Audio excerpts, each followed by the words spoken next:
بسم اللہ الرحمن الرحیم۔ السلام علیکم بچوں، کیا حال ہے آپ کا؟ امید ہے آپ سب خیر و عافیت سے ہوں گے۔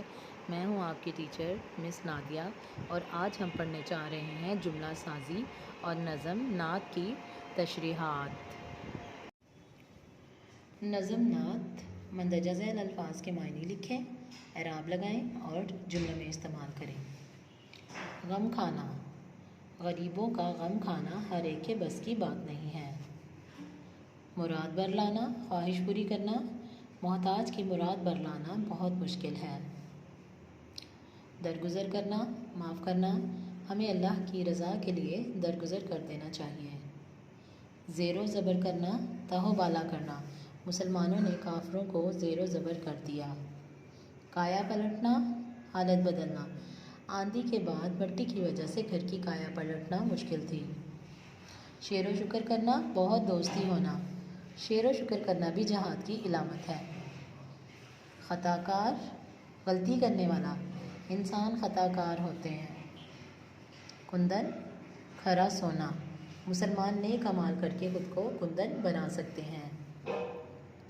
نسخہ کیمیا، سونا بنانے کا طریقہ یعنی قرآن پاک۔ حضور پاک صلی اللہ علیہ وسلم مسلمانوں کے لیے نسخہ کیمیا لے کر آئے۔ سراپا، قد و قامت، علی کے سراپا میں بہت کشش تھی۔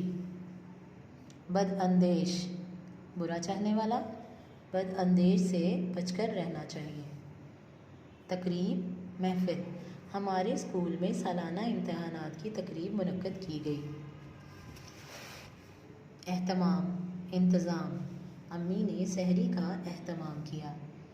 رحمت، مہربانی، بارش اللہ تعالیٰ کی رحمت ہے۔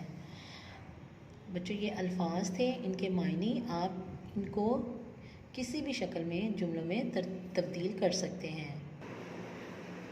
ان اشعار کا مفہوم اپنے لفظوں میں بیان کریں۔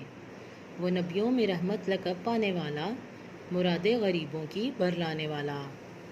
سب سے پہلے حوالہ متن، شاعر کا نام خواجہ الطاف حسین حالی، نظم کا نام نعت۔ شاعر اس شعر میں حضور پاک صلی اللہ علیہ وسلم کی تعریف بیان کرتے ہوئے کہتا ہے کہ ہمارے پیارے نبی حضور پاک صلی اللہ علیہ وسلم کو تمام نبیوں میں رحمت کے لقب سے پہچانا جاتا ہے۔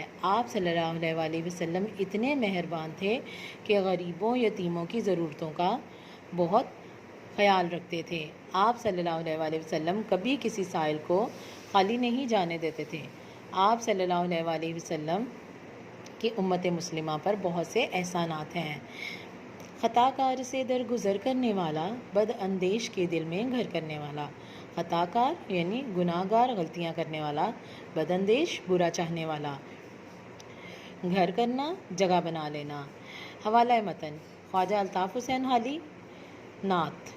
اس شعر میں شاعر کیا کہہ رہا ہے کہ آپ صلی اللہ علیہ وسلم کا دل اتنا نرم تھا کہ آپ صلی اللہ علیہ وسلم گناہ گاروں اور خطا کاروں کی خطائیں معاف کر دیتے تھے۔ آپ صلی اللہ علیہ وسلم بہت رحم دل تھے۔ آپ اور بہت سے لوگ ایسے تھے جو دوسروں کا برا چاہتے تھے، لیکن آپ صلی اللہ علیہ وسلم اپنے اعمال سے برا چاہنے والوں کے دل میں جگہ بنا لیتے تھے۔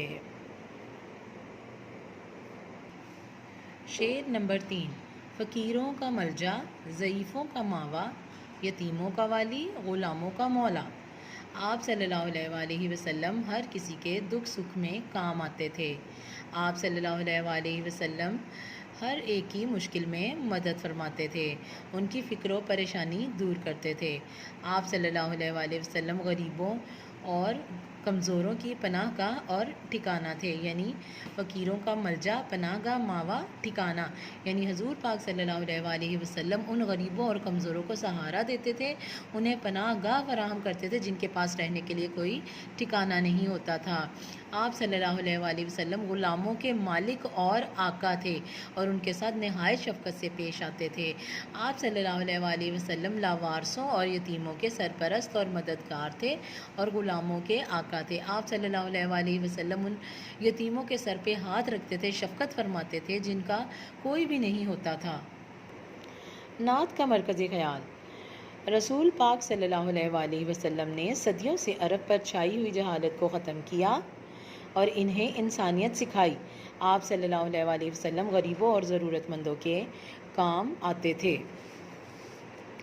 تو بچوں، یہ تھے آپ کے آج کی جملہ سازی، نعت کی تشریح اور مرکزی خیال۔ امید ہے آپ کو اچھے طریقے سے سمجھ آئی ہوگی۔ اللہ حافظ۔